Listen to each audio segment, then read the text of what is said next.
있다라고 말씀드릴 수가 있어요. 그래서 유식은 모든 것을 오직 식이다라고 하는 거죠. 그래서 우리의 인식의 그러한 이제 모습을 이제 6식, 7식, 8식이라고 하는 이러한 이제 의식의 전개의 모습들을 표현했고, 그 다음에 이제 열애장 사상도 마찬가지로 모든 것은 이제 우리의 마음에 열애장이라고 하는 것을 모든 종생들이 갖추고 있다. 그래서 열애장 사상과 여러분들이 함께 이제 이해해야 될 것이 이제 바로 불성이라는 개념이죠, 그죠? 불성 사상에 대한 개념인데.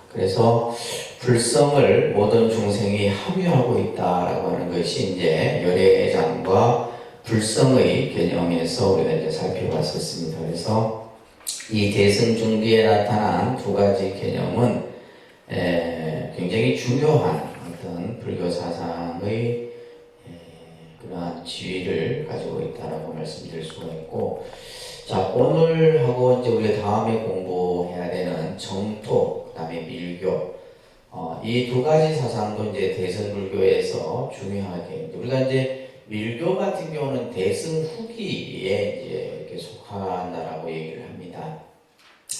자, 그래서 오늘은 이제 정토에 대해서 잠깐 한번 보도록 하겠습니다. 자, 먼저 한번 이 스크린 한번 보시면 이 정토 사상은 특히 이 우리나라 뿐만이 아니라 중국 또 일본에 걸쳐서 상당히 이제 많은 영향을 끼쳤다. 그래서 이 정토는 사실 어떻게 보면 이제 사상적인 내용보다는 신앙적인 형태로서 더 많이 보편화되어 있죠, 그죠? 특히 이제 이 동북아시아 세 나라에서는 이 신앙의 형태로 더 널리 알려져 있습니다. 특히 이제 이 정토 신앙 사상은 이제 신라 때 원효 스님께서 당시 이제 신라는 귀족 불교 형태라다 보니까 이제 글자를 모르거나 또 이제 이렇게 배우지 않는 사람은 불교를 이해하기가 어려웠던 그런 시대입니다. 그래서 원효 스님은 이제 그 일반 서민들, 백성들까지도 불교를 널리 보급하기 위해서, 그래서 이때 이제 원효 스님이 했던 신앙이 바로 정토 신앙이에요. 그래서 뭐 어려운 불교에 대한 이런 이해보다는 그냥 나무아미타불을 이제 이 백성들에게 함께 이렇게 부르면서 그들로 하여금 마음의 불안이라든지 고통을 이겨낼 수 있도록, 그래서 이러한 개념의 형태고, 그래서 신앙적 형태로 많이 이제 발전되어졌다고 보면 됩니다. 그러면서 이제 우리가 특히 이제 밀교, 또 그다음에 선종이라고 하는 이러한 모습들이 나타나면서 이 정토 사상은 조금 후퇴하게 되는 이런 모습들을 우리가 볼 수가 있습니다. 불교에서 정토 사상이 구체적으로 그러한 모습을 나타낸 것은 대승불교가 흥미한 시대이며, 특히 이제 정토계의 계통의 경전들이 나타나게 됩니다. 자, 먼저 우리가 이제 정토라는 말을 한번 잠깐 먼저 여러분들이 이해를 하셔야 되는데, 이 정자는 깨끗할 정자, 그죠? 맑을 정자, 이제 흑토자 이렇게 씁니다, 그죠?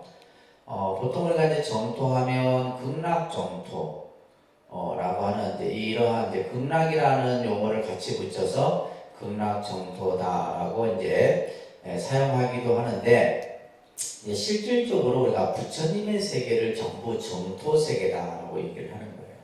꼭 어떤 아미타 부처님만의 세계를 한정하는 것이 아니라 부처님이 계시는 세계를 이제 정토의 의미로서 설명을 합니다. 자, 여러분들 교재 한번 보시게 되면 이제 정토의 의미를 여러 가지 설명을 하고 있어요, 그죠?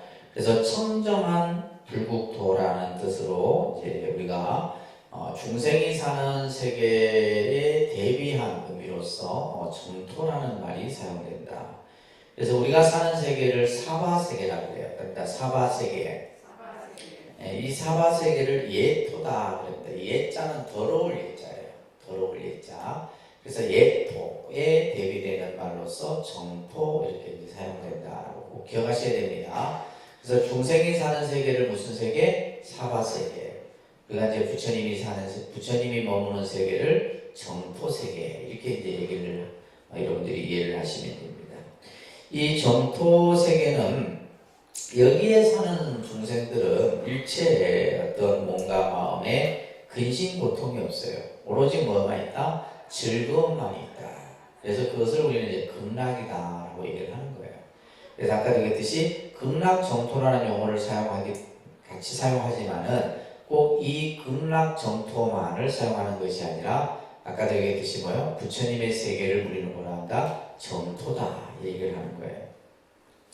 특히 정토를 안락이라고도 합니다. 안락, 극락. 자, 그래서 안락이라고 하는 것은 편안하고 즐거움만 있는 곳이죠, 그죠? 그래서 고통이 없어. 이 정토 세계는 오직 편안함과 즐거움만 있는 세계다. 또 밑에 보시게 되면 안양이라고 하는 이 용어도 같이 이제 정토의 개념으로 함께 사용합니다. 그래서 이 안양이라고 하는 것은 말 그대로 뭐예요? 편안함이에요. 편안함. 그래서 이 세계에서는 불보살들이 부처님께 공양을 올리고 그죠? 늘 기쁜 마음으로 항상 함께한다라고 한다 해서 안양이라 그래요. 그래서 여러분들 이제 저 부석사라는 데에 가면 그 부석사의 대웅전이 이제 주법당이 무량수전이에요. 우리나라의 최고 오래된 목조, 그죠? 건축물인데 그 무량수전을 가기 위해서는 뭐냐면 다리를 건너는데 그 다리가 안양교라 얘기를 해요. 안양. 그래서 안양이라고 하는 것도 부처님의 세계로 이렇게 일컫는 표현으로서 안양이라. 우리 통도사에도 안양함이라는 남자가 있어요. 안양. 그래서 이 안양이라는 용어, 그다음에 안양, 안락, 극락, 정토, 다 같은 의미로서 무슨 세계? 부처님의 세계를 이제 의미한다라고 여러분들이 이제 이해를 하시면 됩니다. 자, 그 다음 70페이지 넘겨보시면 우리가 이제 일반적으로 이제 극락했을 때 산스크리트어로 수카바. 그래서 우리 이제 저희 독립선언의 카페 이름도 이제 수카바인데 극락이라는 뜻이에요. 편안하고 즐겁고 괴로움이 없는 그런 의미로서 이제 이 수카바라고 하는 오직 즐거움만이 있는 곳이에요. 그래서 이 수카바라는 이 용어를 이제 구마라집 스님이 이제 처음 극락이라 이렇게 했고 이제 무량수경이라든지 이런 데서는 안락이라는 단어로 번역되기도 하고 안양이라고도 번역되기도 했다. 그러면서 이제 당나라 현장 스님이 이제 수카바를 이제 극락이라고 이제 이것을 번역하면서 보통 이제 수카바라는 용어가 이제 극락이라고 하는. 그래서 안락이라는 말도 있고 안양이라는 말도 있지만은 좀 더 보편화된 용어가 뭐다? 극락이라고 하는 것이에요. 아셨죠? 그래서 극락이라고 하는 것이 우리가 죽고 나서 가는 세계 그런 개념이 아닙니다. 말 그대로 뭐요? 부처님이 계신 거예요. 부처님이 머무는 곳을 극락이라 한다. 그곳은 뭐예요? 일체 괴로움이 없고 고통이 없고 우리 사바세계에서 느끼는 일체 그런 어떤 오염되고 그죠? 번뇌가 있고 이런 것이 없다라는 의미로서 사용된다.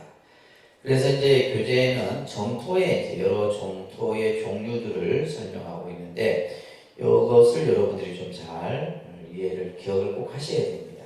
아미타 부처님의 서방 정토세계, 미륵보살의 도솔천 정토세계, 아촉불의 정토세계, 약사열애 부처님의 정유리 정토세계, 자, 그러니까 지금 이제 우리가 이제 동서남북이라고 하는 이제 사방불의 개념으로서 지금 그죠? 동쪽 세계에 계시는 부처님, 서쪽 세계에 계시는 부처님, 남쪽 세계에 계시는 부처님, 북쪽 세계에 계시는 부처님. 그래서 동서남북. 그래서 우리가 보통 이제 방위의 형태로 했을 때 사방불의 개념이 기본적 개념입니다.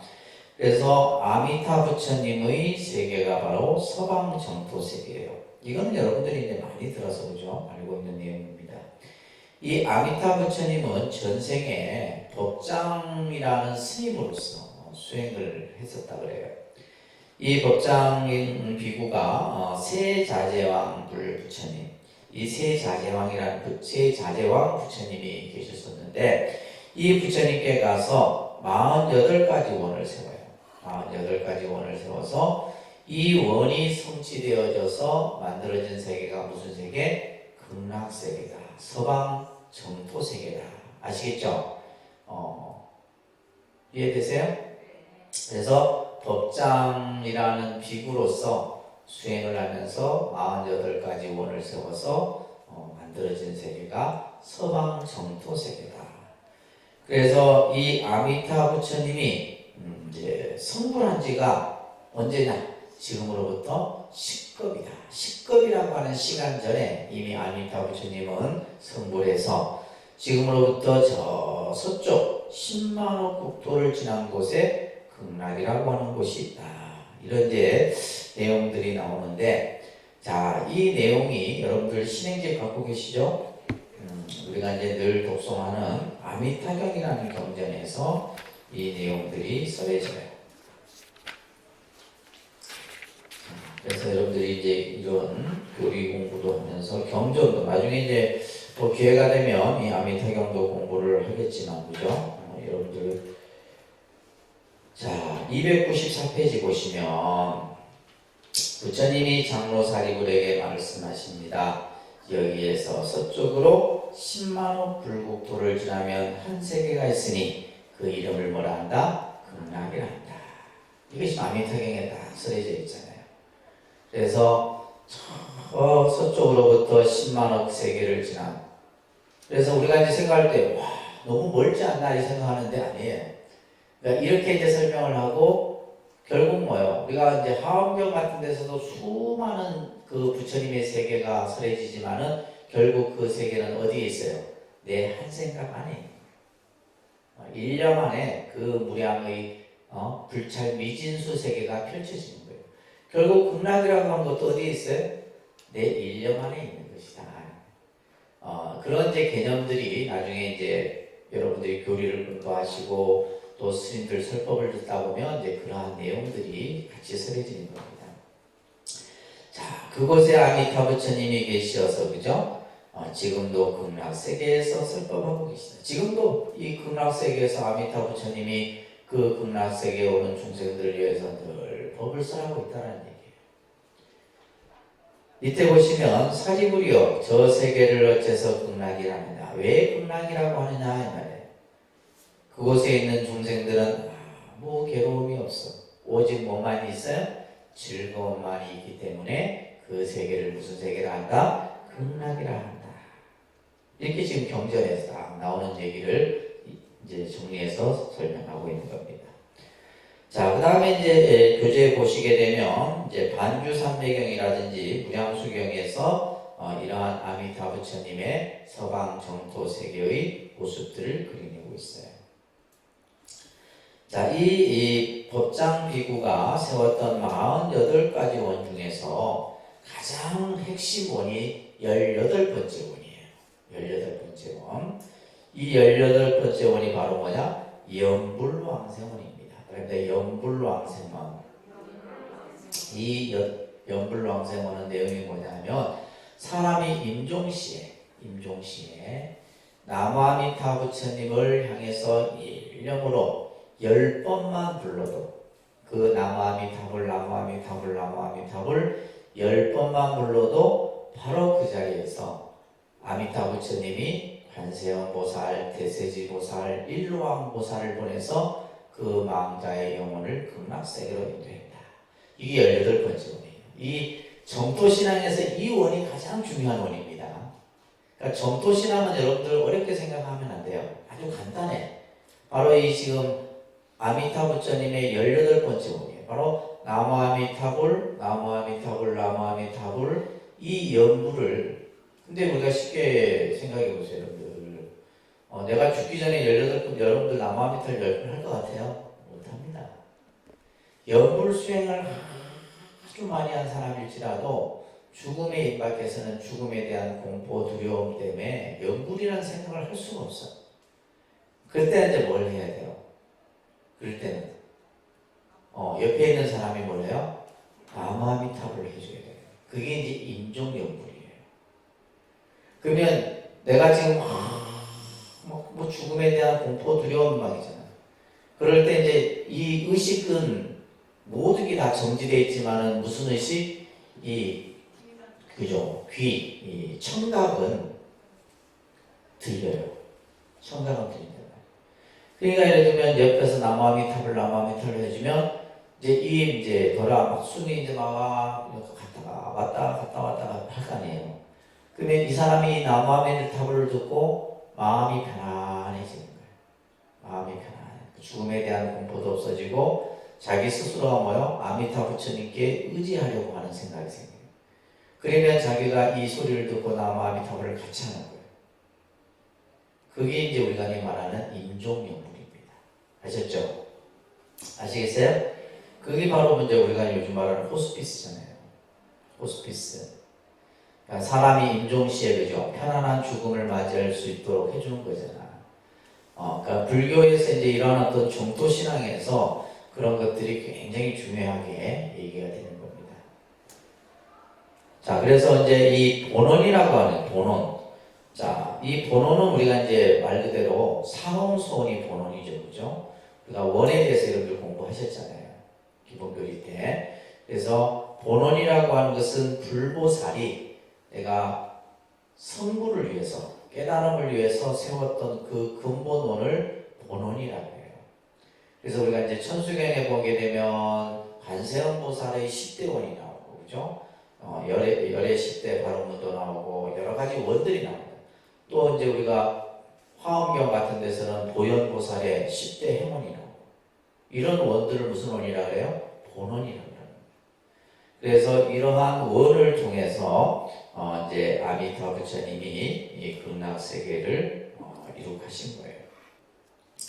자, 미륵보살 하면 이제 도솔천 정토세계, 도솔천 정토세계를 얘기하는데, 자, 이런 그 내용들은 결국 경전에서 써해지고 있죠, 그죠? 미륵하생 성불경이라든지 상생 도솔천경 이제 이런 경전에서 나오는데, 미륵보살이 도솔천으로부터 내려와 이 세상에 태어나 부처님이 되는데 우리들도 선행을 하면 그 미륵보살을 만날 수 있다. 그래서 미륵보살이 도솔천으로부터 이 세계로 내려와서 우리가 이제 선업을 짓고 성금 공덕을 닦으면 어떻게 돼요? 이 미륵보살을 만날 수 있다. 그래서 미륵보살의 본원에 의해서 우리는 어디로 간다? 도솔천으로 천상으로 올라간다. 천상세계에. 자, 지금으로부터 56억만 년 뒤에 미륵은 그곳으로부터 이 세상에. 그래서 우리가 미륵보살이 이 세상에 오는 시기를 어떻게 했느냐? 56억 7천만 년이라고 하는 시간을 얘기하는 거예요. 그러니까 이런 것들이 그냥 다 경전에서 나오는 얘기를 하는 겁니다. 아셨죠? 몇 년 뒤? 몇백 년, 몇천 년 뒤가 아니에요. 56억 7천만 년이라고 하는 시간이에요. 56억 7천만 년 뒤에 미륵보살이 이제 이 중생세계. 그때가 되면 지금 우리가 사는 세계보다 더 중생들이 힘들고 고통 속에 있단 말이에요. 그런 시기에 이제 이 미륵보살이 이 중생에 들어와서 이제 바로 중생을 제도한다는 겁니다. 그래서 사람들이 그 미륵보살에게 귀의하고 소리 높여 예배 공양하면 어디에 왕생할 수 있다? 도솔천의 그 천상세계에 왕생할 수 있다. 이게 바로 미륵보살의 도솔천 정토세계를 얘기합니다. 또 아촉불의 정토세계가 있는데 이 아촉불 부처님이 머무시는 세계를 묘희세계라고 해요. 묘희세계. 이 세계는 뭐냐면 말 그대로 더러움이 없어. 더럽고 추함이 없는 거예요. 오직 청정함만이 있는 것이다. 그래서 이 아촉불이 계시는 이 묘희세계에 태어나고자 하는 사람들은 뭐예요? 보살행을 닦아서 그죠? 이 부처님과 같이 함께 공덕을 짓고 보살의 그러한 명호를 부름으로써 이 세계에 태어날 수 있다. 이런 아촉불을 언급한 경전들이 반야경, 유마경, 화수경, 순응원, 삼매경 이런 여러 경전들에서 이런 아촉불의 이야기가 쓰여지고 있죠. 그 다음에 이제 또 여러분들이 많이 접했던 약사일의 부처님의 정유리 세계라 그래요. 정유리 정토. 그래서 여러분들이 기본적으로 서방 정토 세계 하면 아미타 부처님, 그죠? 아촉불 하면 그죠? 묘의 세계. 그 다음에 지금 약사일의 부처님 하면 정유리 세계라고 하는 이런 부분들을 꼭 기억하세요. 이 약사일의 이제 약사유리 광결의 부처님이 또한 보살이었을 때 이때 약사일의 부처님은 몇 가지 원을 세워요? 12가지 원을 세워요. 12가지. 12대원이라고 합니다. 그래서 우리 약사열의 본원경이 있죠. 그죠? 약사열의 본원경에 보면 이 12가지 원에 대한 얘기가 쭉 쓰여집니다. 그래서 이 약사열의 부처님이 계신 세계를 더 동쪽으로부터 동방에 있어요. 동방 세계 약사 유리광 열애불을 이렇게 하는 거예요. 동방. 그래서 동방 정유리 세계 약사 유리광 열애불 이렇게 명호를 합니다. 그래서 이제 이러한 약사일의 부처님과 관련된 내용들이 약사일의 본원경이라든지 그죠? 약사 유리광 칠불 본원 공덕경 이런 경전들에 의해서 서해진다. 그래서 정토라고 하는 의미는 무슨 세계를 얘기한다? 부처님의 세계를 얘기하는 거예요. 아시겠죠? 부처님의 세계. 근데 이제 우리가 사는 이 중생 세계에는 또 중생 세계에도 부처님이 계시는데 그 부처님이 누구예요? 서가모니 부처님이죠. 그래서 서가모니 부처님이 계시는 세계는 사바 세계. 우리가 사는 이 중생 세계란 말이에요.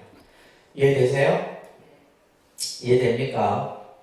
자, 그래서 이 정토라는 이제 이 개념을 지금 설명드리고 있는데 이 정토의 의미를 이제 국토를 깨끗이 한다 라는 의미도 있고 깨끗한 국토라는 이제 의미로도 같이 이 개념이 사용된다라고 이렇게 보시면 됩니다.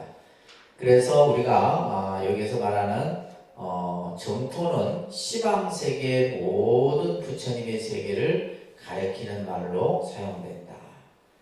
그래서 이거는 부처님과 보살이 머무는 청정한 세계로서 이 세계는 뭐예요? 미욕도 미혹함도 없고 나쁜 것도 없고 그죠? 일체 모든 것이 청정하고 오직 아름답고 깨끗하다. 그래서 무슨 세계를 한다? 정토 세계를 한다. 이렇게 이해하시면 됩니다. 아시겠죠? 자, 그래서 부처님의 세계를 무슨 세계? 극락 정토, 서방 정토 이렇게 한다 했잖아요. 그죠? 극락 정토, 서방 정토, 동방 정토 다 그냥 붙여서 얘기할 수가 있어요. 어떤 세계든지 이제 다 부처님의 계신 곳을 정토 세계다 얘기를 하는 거예요.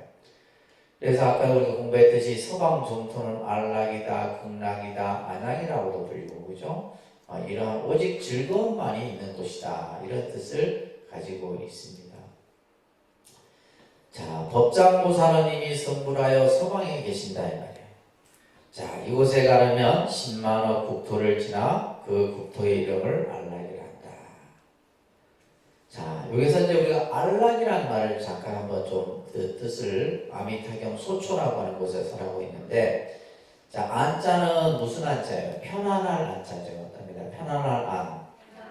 편안하다는 것은 뭐냐면 결국 내 몸이 편안하다는 거예요. 몸.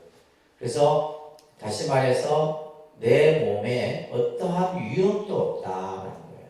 어떠한 위험도 느낄 수 없어. 불안, 공포, 두려움 이런 것들 그죠? 아픔 이런 것들. 이런 것들이 없는 것을 우리는 편안함이라고 해요. 그다음에 락은 뭐면 정신적인 거예요. 이 락은 뭐예요? 정신적인 것. 마음의 근심번뇌가 없는 거예요. 마음이 또한 몸도 편안하고 마음도 편안한 거죠. 사실은 우리가 안락이라 했을 때는 그죠? 그래서 여러분들이 우리가 어떻게 보면 사실 행복이라고 하는 것이 결국 육체적인 것, 그 다음에 정신적인 것이 다 갖춰져야 되는 거죠. 그래서 우리가 예를 들면 물질적인 것만으로는 행복을 만족할 수가 없다 이 말이에요. 그렇다고 또 물질은 없는데 정신적인 것만으로도 행복을 만족할 수 없잖아요. 근데 예를 들면 우리가 아무리 내가 돈이 많아도 몸이 아파요. 행복할까요? 행복 안 하다. 그래서 불교에서 말하는 안락이라고 하는 것은 몸과 마음이 다 편안한 것을 안락이라고 하고, 그것을 우리는 극락이라고도 하고 안향이라고도 한다. 자, 그렇게 꼭 기억하세요. 자, 그 나라를 어떠한 연으로 극락이라 하느냐, 그죠? 고통이 없어. 오직 즐거움만을 받기 때문에 극락이라 이 얘기를 하는 겁니다. 자, 그래서 불토를 우리 보통 불국토를 다른 말로는 부처님 세계, 불토라고도 이렇게 또 표현해요. 자, 이것은 이제 부처님께서 만든 청정한 세계, 부처님이 이 세계를 만든 거예요. 부처님이 만든 세계예요. 그래서 아미타 부처님이 만든 극락세계, 정유리 세계, 그죠? 그 다음에 또 묘의 세계, 이런 세계들은 바로 이 부처님들이 만든 세계다라는 의미와 더불어서, 또 하나는 뭐냐면 미혹한 중생을 제도하기 위해서 출현하신 세계. 즉 이 말은 뭐냐면 사바세계죠. 우리 사바세계는 오염되어 있다는 거예요. 중생들이 생로병사의 고통을 받고 있는데 이 세계에 이제 서가모니 부처님이 출현을 하신 거예요. 이 세상에 오셨단 말이에요. 중생이 있는 곳으로. 그렇게 해서 또한 이 세계도 또한 뭐요? 어떻게 보면 부처님이 계신 곳이에요. 예토지만은 이 세계 또한 뭐다? 중생과 부처가 함께 머무는 세계를 또한 의미하기도 한다는 거예요. 자, 그런 개념들을 이제 쭉 설명을 여러분들이 이해를 하시면서, 자, 정토사상에서 중요시 다루는 이제 용어가 있는데, 자, 정토 신앙에 있어서 가장 중요한 것은 뭐냐? 이거야. 나무아미타불을 통해서 뭐요? 극락 정토에 왕생한다. 이겁니다. 이게 핵심이에요. 정토 신앙은, 그래서 사람들이 정토 신앙은 어렵지 않아. 어려운 게 아니고, 우리가 이렇게 화엄, 법화, 반야, 공사상, 유식, 열애장, 여러분들 어렵잖아요. 근데 오로지 뭐만 하면 돼? 나무아미타불만 하면 돼. 이거 얼마나 쉬워. 나무아미타불만 하면 되는 거예요. 그래서 우리가 이제 이 정토신앙에서 나타나는 것이 바로 무슨 수행이에요? 연불수행이에요. 연불수행. 그래서 연불수행은, 이거는 뭐예요? 말 그대로 부처님을 뭐예요? 항상 생각하고 부처님을 명호를 부르는 거예요. 그죠? 부처님을 생각하고 부처님을 떠올리면서 부처님의 명호를 부르는 거예요. 그러면서 이제 뭘 하는 거예요? 이 부처님이 계신 세계, 이 부처님이 만든 세계를 내가 가고자 하는 거예요. 이게 연불수행이에요. 이게 가장 대표적인 것이 바로 뭐다? 정토신앙이다. 그래서 정토신앙 하는 사람들은 아주 단순합니다. 단순해요. 요즘에 이제 우리가 한국 불교, 특히 조계종이 이제 사실은 너무 많은 것을 여러분들에게 가르쳐요. 너무 많은 것을 가르치다 보니까 사실은 뭘 해야 될 방향성도 없고 그래요. 그래서 내가 이걸 가르치면서 이게 나한테 때려쳐버릴까 이런 생각도 못 들어. 왜 가르쳐줘봤자 하나도 이걸 도움이 이제 예를 들면 이제 지금 이렇게 우리가 전문 과정에서 뭐요? 부처님 말씀에 이런 말씀도 있고 이런 말씀도 있고 지금 요 과정을 하고 있는 거예요. 그죠? 요 약에는 요 가르침이 필요하고 요 병에는 요 약이 필요하고 이걸 지금 설명해 주는 건데, 근데 이제 중요한 것은 이제 그 약을 선택하는 것은 누가 해야 돼요? 여러분들이 해야 되는 거라. 여러분들이. 근데 중요한 것은 우리가 여러분들 예를 들면 약국에 가보세요. 약이 있는데 그 여러분들한테 필요한 약을 고르라면 여러분도 고르겠어요? 못 고르잖아요. 누가 있어야 돼요? 약사가 있어야 된단 말이에요. 약사가 있어야 돼. 그러면 그 약사의 역할을 하는 사람이 누구야? 스님이잖아. 이 사람에게는 뭐요? 이 기도가 필요하니까 이 기도를 하고, 아니면 이 사람은 뭐 기도보다 이거보다 뭐 필요해? 부처님 공부를 좀 해야 될 것 같아. 그러면 교리 공부하라고. 이런 식으로 이제 해야 되는데 참 그게 이제 쉽지가 않다라는 거예요. 여러분들 입장에서는 지금 너무 또 아주 그냥 뭐 이렇게 부처님의 그런 아주 다양한 교설들을 이렇게 이제 전문 과정에서 접하다 보니까, 그런데 이 정토 신앙 같은 경우는 아주 간단 명료하다. 뭐만 하면 된다? 나무아미타불만 하면 돼. 나무아미타불만 하면 돼. 그래서 이 왕생, 우리가 왕생극락이다 이렇게 말하잖아요. 따라서 왕생극락. 왕생이라는 말은 내가 저기에 간다 이런 뜻이에요. 내가 저기에 간다. 가서 태어난다 이런 말이에요. 가서 태어난다. 그죠? 자, 이 왕생이라고 하는 개념은 뭐에서 비롯된다? 아미타 부처님의 본원에서 비롯된다. 내가 가고 싶다 해서 가는 게 아닙니다. 여러분들이 뭐 약사열의 부처님의 세계가 됐든 어느 세계가 됐든 부처님의 세계가 됐든 내가 가고 싶다 해서 가는 게 아니에요. 그러면 그 세계를 갈 수 있도록 만든 분이 누구다? 부처님이에요. 그래서 우리가 극락세계에 내가 가고자 해서 가는 것이 아니라 극락세계에 가고 갈 수 있도록 만든 부처님이 바로 아미타 부처님이에요. 그것이 바로 뭐다? 우리가 말하는 본원이라는 거예요. 그래서 본원이 중요한 겁니다. 아시겠죠? 그래서 48원, 약사일의 부처님의 12대원. 그러니까 예를 들면 이제 아픈 사람이 약사일의 부처님 앞에 와서 정성껏 기도하면 뭐요? 병이 나는 거예요. 그러면 이 병이 나는 것은 뭐 때문에? 약사일의 부처님의 본원에 의해서 이루어지는 거예요. 아시겠죠? 이 개념을 여러분들이 잘 이해를 하면 신앙적으로도 많은 여러분들 도움이 됩니다. 자, 이것은 부처의 본질인 중생을 구제하기 위해서 바로 동체대교의 지혜와 자비가 아미타 부처님의 본원을 통해서, 자, 이걸 뭘로 해? 중생에게 회양되지. 그래서 왕생이라는 말, 우리가 나중에 저 세계에 간다, 부처님의 세계에 간다라고 하는 것은 바로 그 아미타 부처님의 중생을 향한 동체대비심과 부처님의 지혜와 자비가 이 본원을 통해서 우리들에게 회양되기 때문에 우리가 그 세계에 태어날 수가 있는 거예요. 그래서 나무아미타불, 이거 나무아미타불이에요. 나무아미타불. 나무아미타불이라고 하는, 여러분들 보시면 74쪽에 한번 읽어보세요. 72쪽에 그냥 하면서 넘어갈게요. 72페이지. 그래서 이 정토에서의 이제 중심 개념이 바로 다릅니다. 극락, 아미타불, 본원, 이 세 가지 개념이에요. 아시겠죠? 그래서 나무아미타불을 통해서 극락 정토에 왕생한다. 이게 바로 정토신앙의 요체다 이 말이에요. 그 다음에 이제 여불왕생 사상인데 두 번째로 넘어가시면, 자, 그래서 이제 여불신앙, 그죠? 여불신앙이 바로 이 정토신앙에서 시작이 비롯된 거예요. 여불신앙이. 그래서 무량수경이라는 경에 보게 되면, 다릅니다. 불불상념이라는 것은 부처님과 부처님의 그러한 모습이 내 생각 속에서 계속 이어지는 거예요. 그러니까 부처님의 모습을 내고요, 끊어지지 않고 내 생각, 의식 속에서 계속 나타나는 거예요. 그래서 불과 불이 서로 영한다. 이것은 다시 말해서 부처님이 연구를 한다.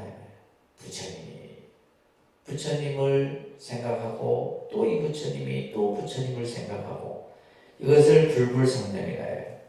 그렇게 해서 어디에 들어가냐 하면 미타삼매라고 하는 삼매에 들어가게 되는 겁니다. 삼매에 들어가는 거예요. 그래서 그 삼매 속에서 뭐요? 하나의 무한 광명이 하나가 되고 무한 생명이 또한 하나가 되어서 그 자체로서 뭐예요? 하나의 극락세계가 펼쳐진다. 이 세계에는 뭐예요? 일체 세속적인 욕망이나 그죠? 그러한 오염된 것이 들어올 수가 없어. 오로지 순수한 정신적인. 그래서 여러분들 자 이거예요. 쉽게 얘기해서 내가 나무아미타불 나무아미타불을 계속 기억하게 되면 내 정신세계는 뭐예요? 오로지 부처님과 부처님의 그 세계가 서로 만나는 것이 되는 거예요. 그래서 연불수행이라는 것이 이제 그만큼 우리의 정신작용이라든지 우리의 의식작용을 굉장히 뭐하게 만들어요? 청정하게 만드는 거예요. 연불을 하면서. 이것은 아미타 부처님뿐만이 아니에요. 관세음보살, 지장보살을 하든 이러한 이제 불보살들을 항상 내가 생각하고 그 생각 속에서 그 부처님과 내가 서로 다 연결되었을 때 나의 어떤 그러한 정신의 세계는 하나는 광명의 세계로 펼쳐진다는 거예요. 그래서 이 정토에서는 바로 연불이 불교고 또 나무아미타불이 불교다. 그러니까 오로지 뭐만 있다? 나무아미타불만 있는 거예요.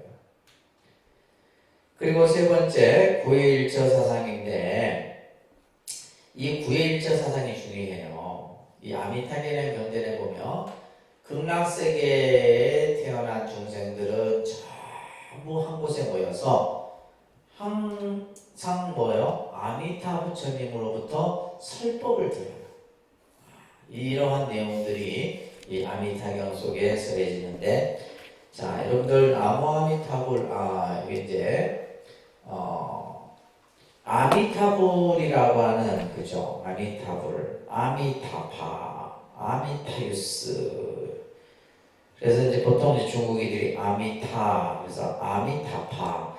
여러분들 중국 후림사 이런 영화 보면 이제 항상 그 스님들이 보면 이렇게 합장 한 손으로 이렇게 하면서 아미타파 이렇게 하거든요.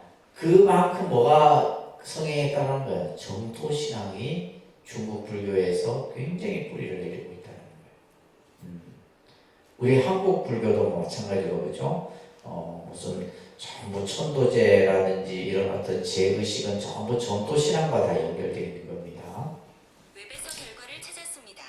자, 그래서 여기 보게 되면 아미타파는 이제 또합니다. 무량광불, 무량수불. 그래서 아미타 부처님을 무량광, 무량수 이렇게 이제 요걸 꼭 기억하셔야 돼요. 그래서 아미타불이 무슨 뜻이냐 이렇게 물으면 여러분들이 무량수, 무량광이라는 뜻이다 이렇게 꼭 설명을 해주셔야 돼요. 그래서 이 아미타라고 하는 의미는 무한한 광명, 또 아미타유스는 무한한 생명, 영원한 생명 이런 뜻이에요. 영원한 광명, 영원한 생명, 영원이나 무한이나 같은 말이잖아요, 그죠? 그래서 무량광, 무량수.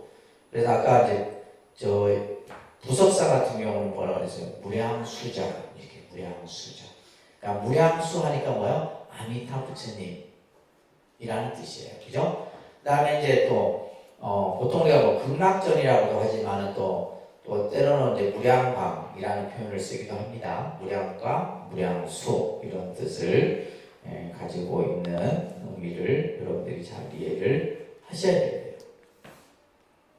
그래서 영원한 생명, 영원한 광명. 자, 그래서 따라합니다. 헤아릴 수 없는 광명에 귀합니다. 헤아릴 수 없는 생명에 귀합니다. 이 말이 나무아미타불이에요. 나무아미타불, 이 영원한 생명의 부처님께 귀합니다. 영원한 광명의 부처님께 귀합니다. 그래서 무량광에 귀하고 무량생명에 귀한다는 의미는 바로 뭐다? 법에 귀한다 이런 뜻이에요. 뭐에 귀한다? 법에 귀한다.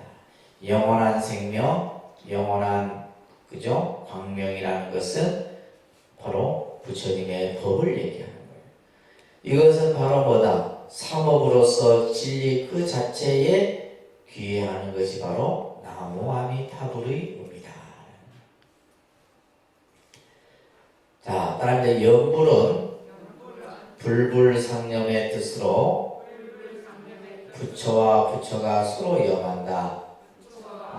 그래서 바로 내와 그죠? 부처님과 서로 함께 소통하는 것이 연불이에요. 연불이라고 하는 것이 바로 요즘 말로 하면 서로 뭐요? 부처님과 나와 부처님이 서로 함께 마음으로 그 마음의 문을 여는 것이 바로 연불이다.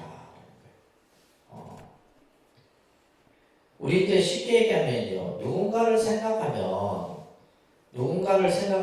그 생각의 파장이 그 상대에게 미칠까요? 미칠까요?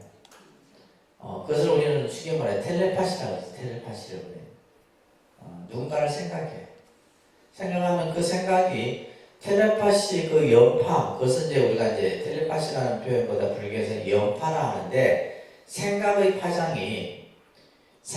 강하면 강할수록 생각의 파장이 강해집니다. 그러면 이 생각의 파장은 시간과 공간을 초월해버려요. 지금 내가 서울에 있는 우리 아들을 막 생각을 하면 그 생각의 파장이 그러면 그 아이의 입장에서 뭐예요? 갑자기 엄마가 보고 싶은 거야. 이게 바로 여파라고 하는 거예요. 생각에. 그러니까 내가 예를 들면 아미타 부처님을 자꾸 생각해. 그러면 아미타 부처님과 내가 뭐가 되는 거예요? 서로 뭐예요? 생각이 연결되겠죠, 그죠? 생각이 연결돼. 그러면 생각이 연결되는 순간 아미타 부처님이 가지고 계신 지니신 그 자비와 원력이 내 마음속으로 그대로 들어와 버리는 거예요. 그렇게 되면 내 스스로가 뭐가 돼요? 아미타 부처님이 되어버리는 거예요. 요렇게 여러분들이 그냥 일반적인 개념에서 이해를 하셔도 그래서 이 연불이라고 하는 것이 그만큼 훌륭한 거예요. 뛰어난 거예요. 우리가 부처님을 항상 염한다라고 하는 거. 아시겠죠? 알겠습니까? 자, 그러면서 여러분들 교재 보시게 되면 이러한 정토신앙이라고 하는 것이 어떻게 보면 우리가 이제 신앙을 설명했을 때 여러분들 이제 기본 과정에서도 한번 제가 이런 언급을 했던 적이 있어요. 우리가 이제 신앙이라고 하는 것은 크게 자력과 타력이라는 개념으로 구분을 합니다. 자력신앙, 타력신앙 이렇게 이제 말을 해요. 따릅니다. 자력, 타력. 이게 모든 종교가 가지고 있는 요소예요. 그래서 이제 우리가 보통 자력은 말 그대로 뭐요? 내 힘으로, 그죠? 내 힘으로 성취하는 거예요. 타력은 뭐요? 어떤 절대자의 힘을 비는 거예요. 절대자의 힘을 비는 거. 자, 근데 이제 우리가 보통 참선이나 이런 수행들은 뭐예요? 자력이죠. 자력에 가깝습니다. 참선 수행. 그렇잖아요. 참선은 내가 누굴 뭐 의지하고 기대는 게 아니잖아. 내가 스스로 내 마음을 닦는 거예요. 그렇잖아요. 그죠? 내가 또 예를 들면 경전을 공부한다든지 이건 자력적인 거예요. 근데 이제 우리가 문제가 되는 것이 바로 뭐예요? 이 타력적 요소가 있는 연불인데 실제 이 연불의 신앙이 자력에 가깝다라는 사실을 꼭 여러분들이 기억하셔야 돼요. 자력. 그러니까 우리가 이제 예를 들면 아미타 부처님의 내가 본원에 의지하지만은 그냥 내가 본원에 의지한다고만 되는 것이 아니라 뭐예요? 자기 스스로의 뭐가 필요한 거예요? 따끔이라는 것이 필요한 거예요. 사실은. 그래서 이제 요 자력과 타력의 개념을 우리가 조금 이해할 필요가 있는데 정토신앙이란 불교가 지닌 타력적 신앙의 공국이다. 불교는 미타신앙을 통해서 종교의 형태를 갖게 되는데 서양의 종교학자인 오덴베르크라고 하는 분이 이렇게 설명을 하고 있어요. 서가모니 부처님 당시의 불교는 엄밀한 의미에서 종교를 할 수 없다. 왜냐하면 이제 당시 이제 초기 불교라든지 부파 불교는 철학적 요소가 너무 많았다는 거예요. 예를 들면 무상에 대해서, 그다음에 연기에 대해서, 그죠? 또 업에 대해서 이런 이제 우리가 흔히 말하는 교리적 개념들이 많아요. 그러다 보니까 이제 그것은 위대한 철학이었다. 이렇게 이제 오덴베르크 이 사람 개인의 생각이에요. 근데 이 오덴베르크는 유명한 분입니다. 종교학자 중에서. 그러나 대승불교가 일어나면서 불교가 바로 뭐로서가 됐다? 종교로서가 됐다. 그러니까 우리가 이제 여러분들 자 보세요. 크게 초기 불교나 부파 불교 이때는 불교의 색깔이 뭐였냐면 진리를 탐구하고 부처님의 법에 대해서 그 법을 그죠 연구하고 하는 형태였단 말이에요. 그런데 이제 대승불교가 딱 들어오면서 뭐예요? 보살 사상이 나타나고, 그죠? 보살 사상이 나타나고, 뭐 유식이 나타나고, 열애장이 나타나고, 그러면서 또 뭐가 나타나요? 부처님에 대해서 바라보는 관점이 뭘로 나타나요? 그러니까 초기 불교에서 바라보는 부처님과 대승불교에서 바라보는 부처님의 관점이 달라집니다. 그러니까 초기 불교는 인간적인 붓다의 모습으로 그려졌다면 대승불교에 와서는 뭐요? 절대자적인 붓다의 모습으로 그려졌다. 지금도 여러분들은 그렇게 보고 절에 다니고 있는 거죠. 그러니까 예를 들면 내가 기도하면 뭐하네요? 내가 기도를 하면 부처님이 내 기도를 들어주신다. 이런 생각이 기본적인 거죠. 생각이. 그래서 대승불교가 일어나면서부터 불교가 종교로 승화됐는데 이것에 가장 큰 영향을 끼쳤던 것이 바로 뭐다? 정토신앙이에요. 정토신앙. 그래서 내가 아미타 부처님을 염함으로써 아미타 부처님의 본원력에 의해서 내가 뭐 한다? 극락세계에 왕생한다. 불교는 분명 자력을 중시하는 종교예요. 자기 스스로 수행을 통해서 자기 완성을 이루는 종교잖아요. 그죠? 그래서 자력을 중시하긴 하지만 한편으로는 뭐와? 자력과 타력이 적절하게 조화되어져 있다는 거예요. 자력과 타력이 조화되어져 있다. 여기에서 타력이란 기독교의 타력과 엄밀히 다르다는 말이에요. 기독교에서 말하는 타력신앙이란 어떤 절대자를 인정하고 그의 귀에서 그의 은총으로 구원을 얻게 된다고 하는 신앙이 바로 기독교 신앙의 요체예요. 아셨죠? 그래서 우리가 이제 보통 서양 종교 같은 경우는 타력적 요소가 강해요. 근데 이제 아까 제가 했듯이 불교는 뭐다? 참선 수행이나 내가 경전을 공부하고 자기 수행을 하는 것은 자력적인 요소가 강하잖아요. 그렇지만은 이제 이 정토신앙과 같이, 그렇죠? 또 우리가 뭐 관음신앙이나 지장신앙이나 약사신앙이나 이런 신앙의 형태에서 보면 타력적 요소도 내포되어 있는 거예요. 자, 그런데 이에 반해서 불교는 자력 중심인데, 아니다, 자성성불의 의미. 그죠? 내가 바로 부처다. 내가 바로 깨달음을 이룰 수 있다라고 하는 의미가 바로 자력이에요. 다른 사람이 나를 부처를 만들어 주는 게 아니잖아요. 내가 뭐 한다? 내 스스로 깨달음을 이룬다라는 거예요. 그래서 그것은 내 안의 가능성, 무한한 잠재력을 만들어내는 거죠. 그죠? 그래서 우리는 그걸 통해서 아까 뭘 공부했어요? 우리 지난 시간에 열애장이다, 불성이다라고 하는 것이 내재되어 있음으로써 이것을 뭐 하는 거예요? 내 밖으로 끄집어내는 것. 이것이 바로 뭐예요? 수행이라고 하는 과정을 통해서 내가 스스로 깨달음을 얻을 수 있다는 것을 만들어내는 거예요. 이게 불교입니다. 그래서 이제 우리가 보는 시각 자체가 완전히 달라요.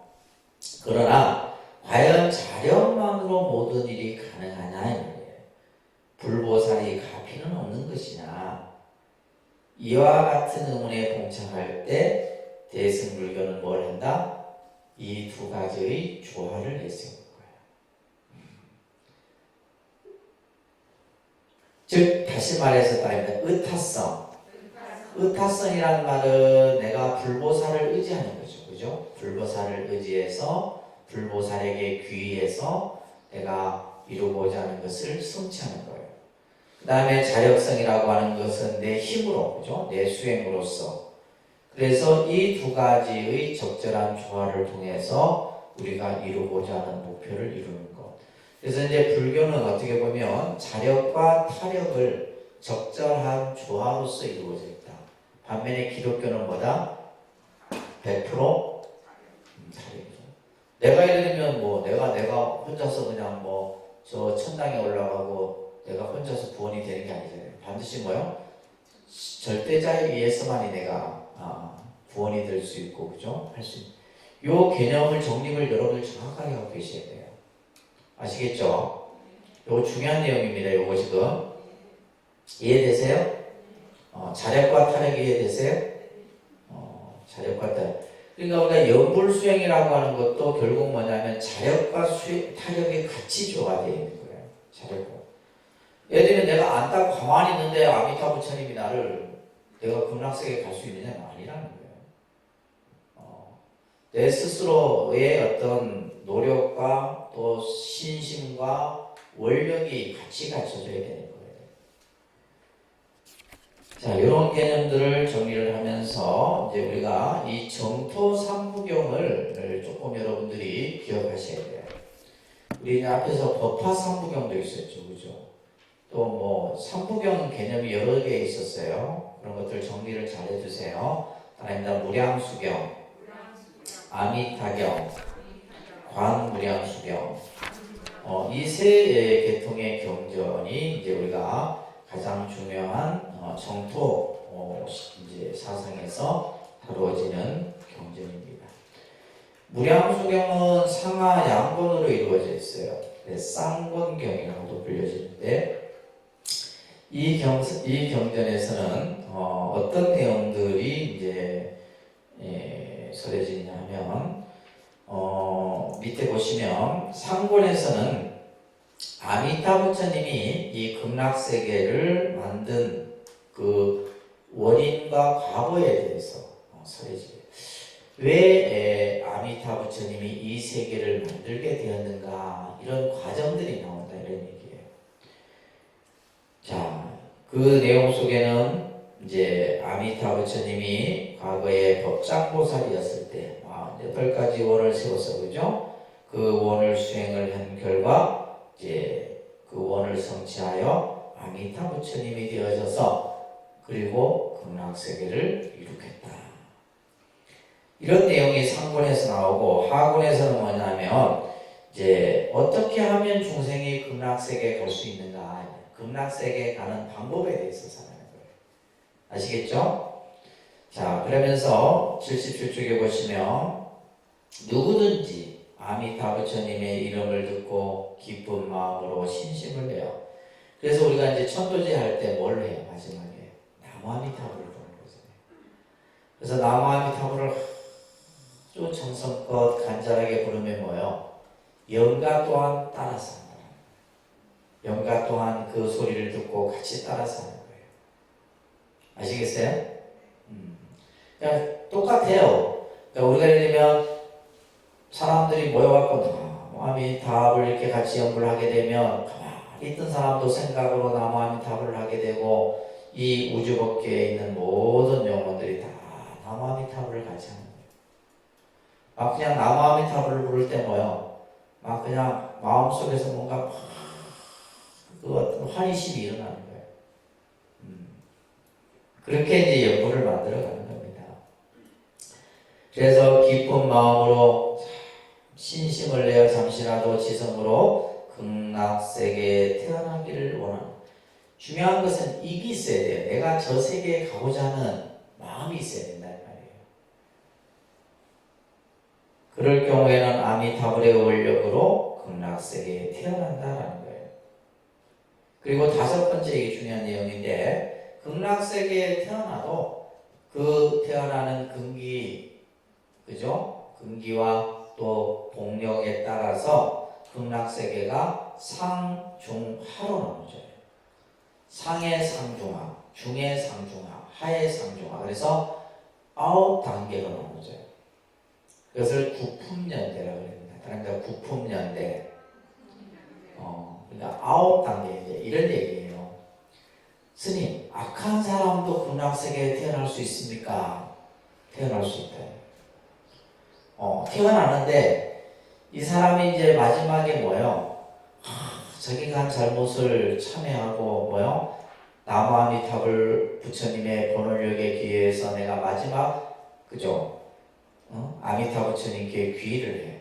그러면 이 사람이 극락세계에 태어날 때 어디 태어나느냐? 하품의 하로 태어나는 거예요. 극락세계가 상중하로 되어 있다는 거예요. 그래서 여러분들 아미타 부처님 불상을 보게 되면 구품연계 수인이 다다고요. 이렇게 이런 모양이 이제 요렇게도 있고 요렇게도 있고 막 있습니다. 이게 뭘 나타내냐면 이 구품의 그 수인을 나타내요. 구품의 수인을. 그래서 보통 우리가 일반 중생들이 제일 많이 가는 데가 중품 중이에요. 그래서 요렇게 지금 요렇게 잡고 있어요. 아미타 부처님 주로. 요런 식. 요게도 요렇게 중지에 이렇게 잡고 요런 식으로 잡고 있는 모습들을 보게 돼요. 그래서 상중하 이런 식으로 이렇게 구분이 됩니다. 그것을 구품 수인이라고 해요. 그래서 그 손 모양을 보면 이 아미타 부처님이 몇 품, 그죠? 몇 생의 그런 수인을 갖고 있는가를 보면 우리가 알 수가 있는 거예요. 그래서 극락세계가 구품으로 이루어져 있다. 이런 내용이 바로 무량수경에 서여지고. 자, 그 다음에 두 번째 아미타경은 우리가 이제 늘 독송하는 경이죠, 그죠? 이 402년에 구마라집이 번역을 한 겁니다. 구마라집 하면 우리가 이제 금강경도 구마라집이 번역을 했고, 그죠? 우리가 구마라집 스님이 번역한 경을 우리가 많이 독송을 합니다. 자, 이 아미타경에는 보면 극락세계의 모습들이 그려져 있어요. 극락세계. 그래서 여러분들 아까 우리 아미타경 보셨죠? 이 극락세계가 이루어져 있어요. 자, 294쪽에 보시게 되면 사리부리여 극락세계에는 7겹으로 된 난강과 7겹의 남한과 7겹의 가로수가 있다. 극락세계를 펼쳐놓고 있는 거예요. 거기에는 뭐요? 금은 청옥수정의 4가지 보석으로 장식되어 있고, 또 칠보로 된 연못이 있는데 그 연못에는 온갖 공덕수가 가득 차 있고, 그 연못 바닥에는 금모래가 깔려 있고, 그죠? 295쪽입니다. 연못 둘레에는 금은 유리 등 보배로 이루어진 층계가 있고, 누각에는 역시 금은 칠보로 장되어 꾸며져 있다. 저 천상세계보다 더 화려한 이 세계를 자, 그러면 우리가 이제 이 경전을 망자들에게 읽어줄 거 아니에요. 돌아간 영가들에게. 그러면 영가들이 이것을 듣고는 뭐예요? 내가 이 세계에 가고자 하는 마음이 일어나는 거예요. 이러한 세계로 이렇게 이루어져 있다는 거예요. 여러분들이 이 사바세계에서 이렇게 꾸밀 수가 없어. 꾸미고 살 수도 없어요. 극락세계만이 이렇게 되어 있단 말이에요.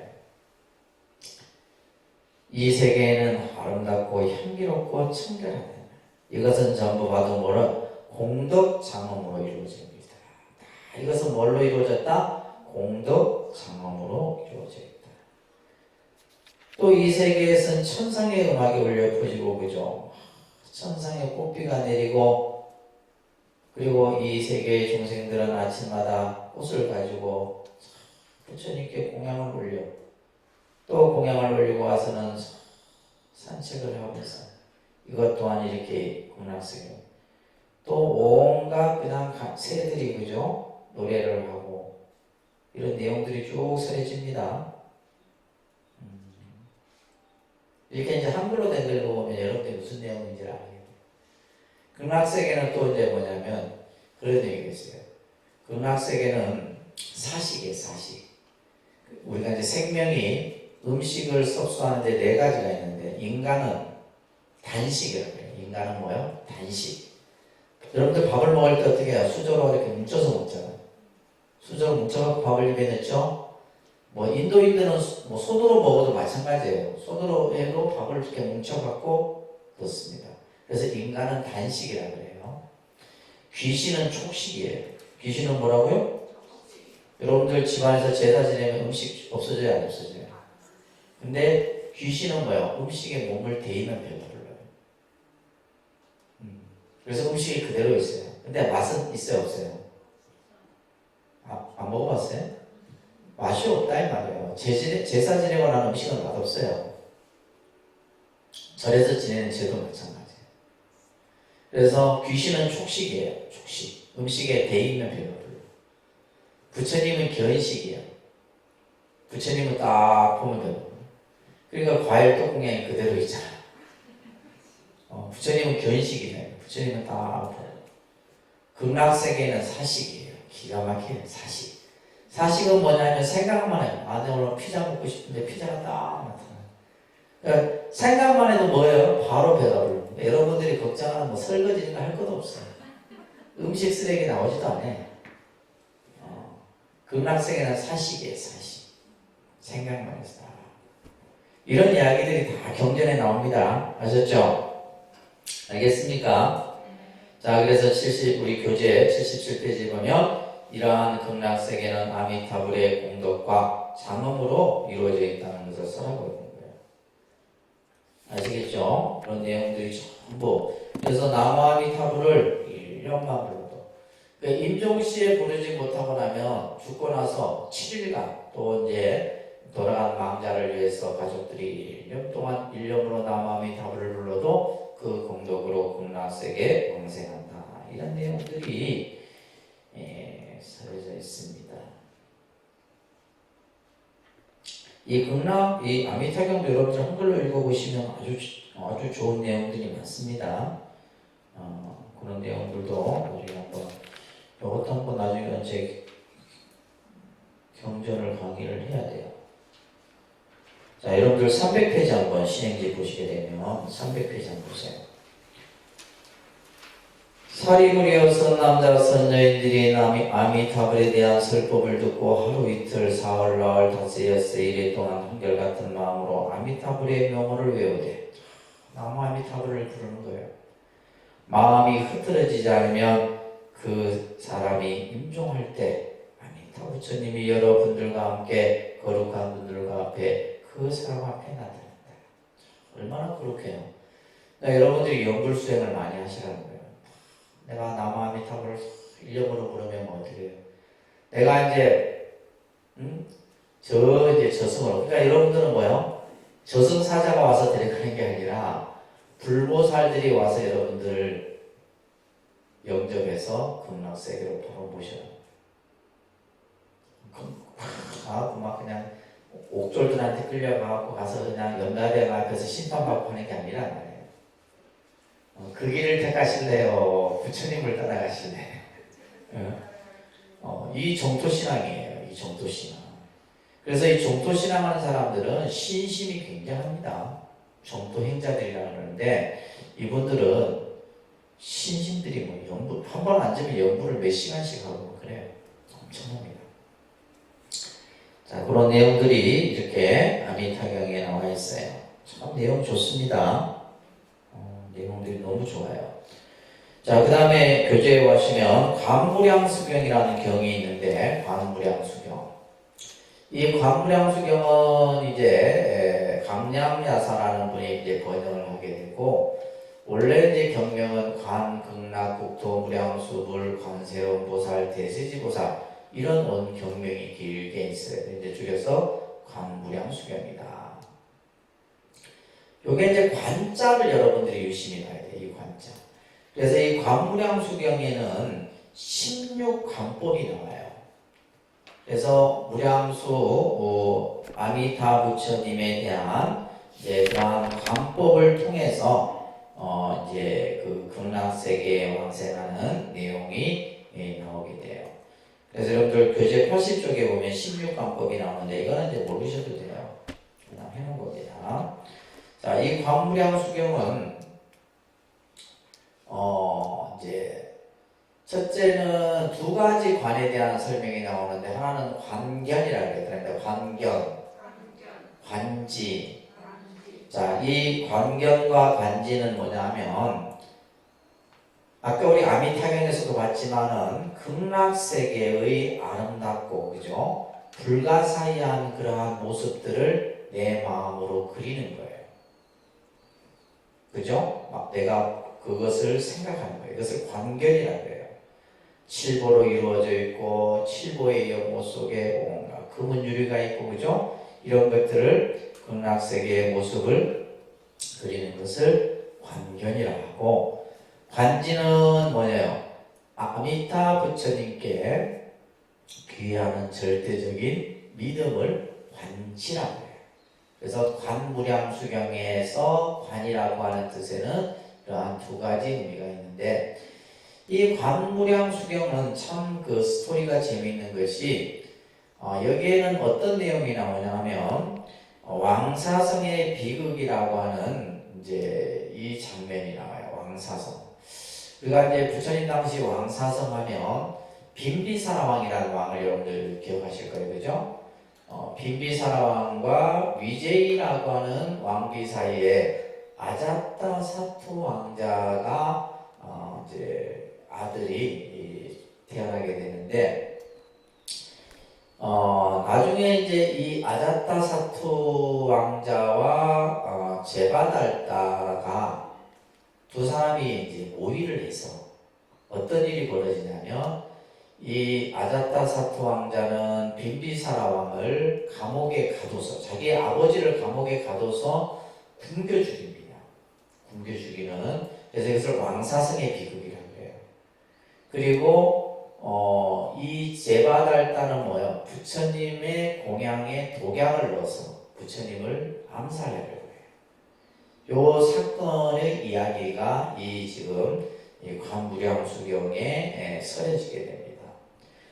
이때 이제 부처님께서 이러한 그 당시 위제이 왕비에게 16관법의 수행을 설명해 주는 내용이 바로 이 관무량수경이에요.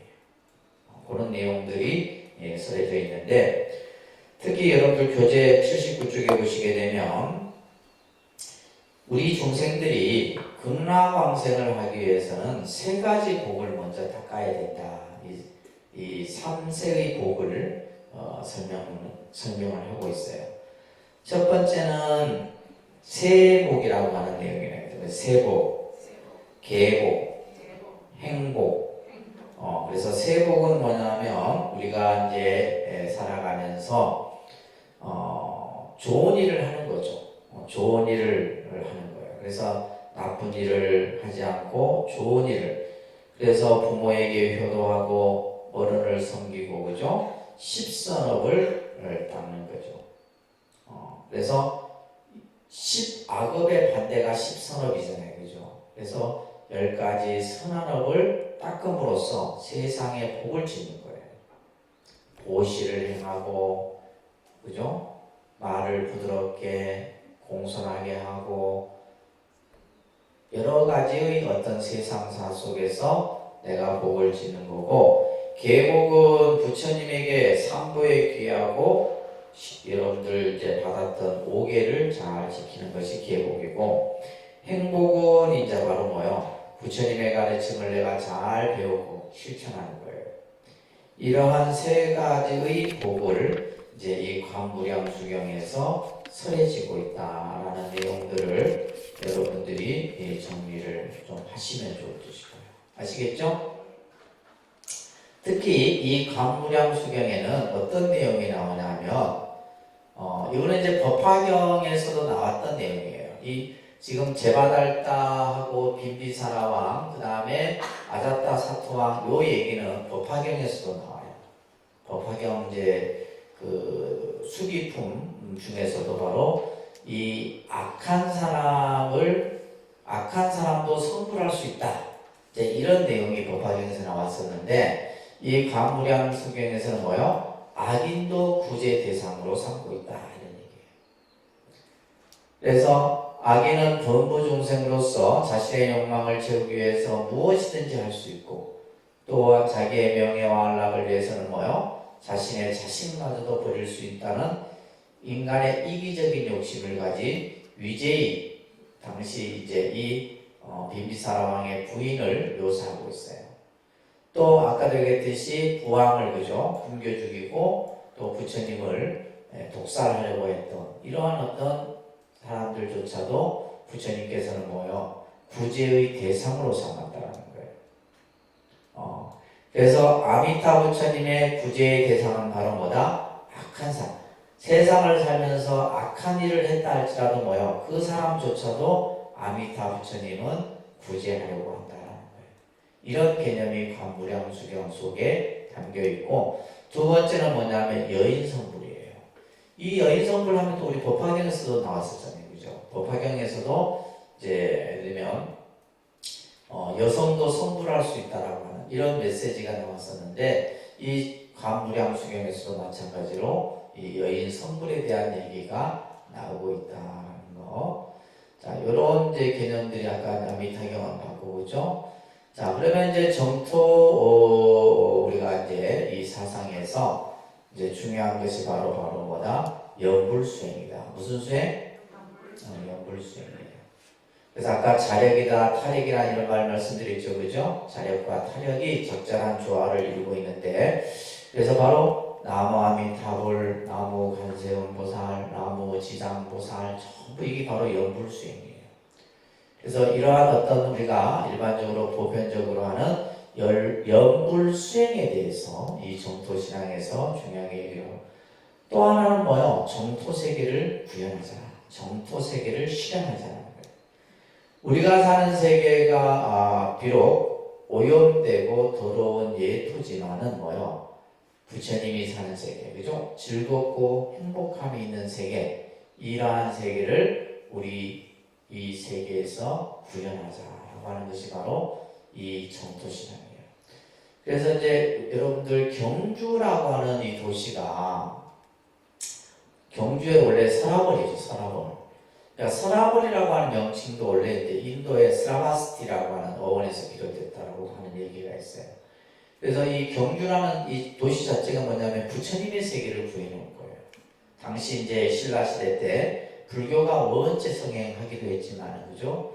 모든 왕들이 다 불교를 숭상했고, 그 당시 자장 스님이라든지 원효 스님이라든지 의상 스님이라든지 이런 이제 고승들도 있었지만은 그 시대에 이제 새로운 어떤 부처님의 세계의 구현이 바로 경주다 이 말이에요. 그래서 우리가 사는 이 세계에 정토 세계를 실현하고자 하는 것이 바로 정토 신앙의 핵심이고, 그 다음에 여기서 중요한 것이 바로 뭘 강조한다? 본원과 성을 강조한다. 본원. 이 본원에 대해서 여러분들 잘 기억하셔야 됩니다. 불보살이 본래 자기가 깨달음을 얻기 위해서 세웠던 원을 본원이라는 거예요. 그러니까 여러분들이 지금 여러분들의 원을 세우죠. 그러면 여러분들의 본원이 되는 거예요. 그래서 이 본원을 또한 결혼이라고도 한다. 그래서 여기에는 아미타 부처님의 48가지, 약사일의 부처님의 12가지, 보현보살의 10가지 원들. 여러분들 천수경 공부하실 때 배웠잖아요. 그죠? 이러한 원들, 이런 것들이 바로 정토 수행에서 강조되는 겁니다. 자, 이런 것들, 우리가 이제 뭐 총원이다, 결혼이다, 이런 얘기들을 여러분들이 공부를 했습니다. 그래서, 요 정도만 여러분들이 정리하시고, 교재에 보시게 되면 그 인도 불교에서 정토신앙 또 중국의 정토신앙 이런 얘기들이 나왔는데 이 부분은 여러분들 기억 안 하시면 될 것 같아요.